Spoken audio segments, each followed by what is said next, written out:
দেখুন, আসলে আগামী নির্বাচন নিয়ে গণভোট নিয়ে এত কথা বলছি, উদ্দেশ্য শুধু এতটুকুই। আসলে সাধারণ মানুষের তো সবচেয়ে বেশি। তো ব্যক্তিগত মতামত আর কি।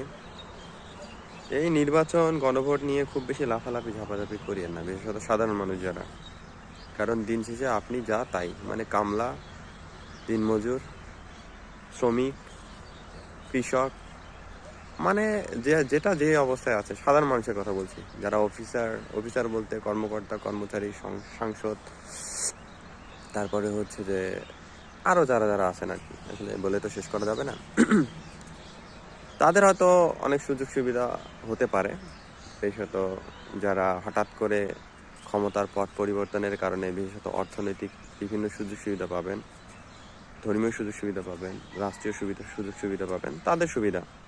তো সাধারণ মানুষের দৃষ্টিকোণ থেকে বলছি যে তাদের আসলে বিশেষ কোনো সুবিধা নাই বা উল্লেখযোগ্য কোনো পট পরিবর্তন নাই। হ্যাঁ, হয়তো যে দল ক্ষমতা আসবে তাদের সাথে যারা সম্পর্কিত, যারা যুক্ত, তারা হয়তো সুযোগ সুবিধা কিছুটা পাবেন, কিন্তু তাদের বাইরে আহামরি বিশেষ কিছু নাই। আসলে বিশেষ কিছু নাই আর কি। তো সেই জন্যই বলবো যে আসলে নির্বাচন নিয়ে খুব বেশি উৎসাহিত হওয়ার কিছু নেই।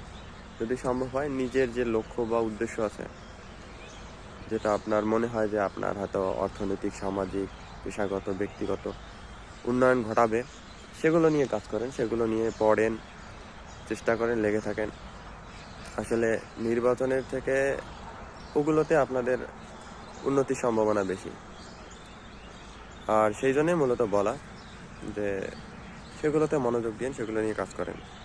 আর নির্বাচনে যারাই বিজয়ী হোক, আসলে দিন শেষে দেখবেন যে ক্ষমতার পট পরিবর্তন ঘটেছে, কিন্তু উল্লেখযোগ্য বিশেষ কোনো পরিবর্তন নাই।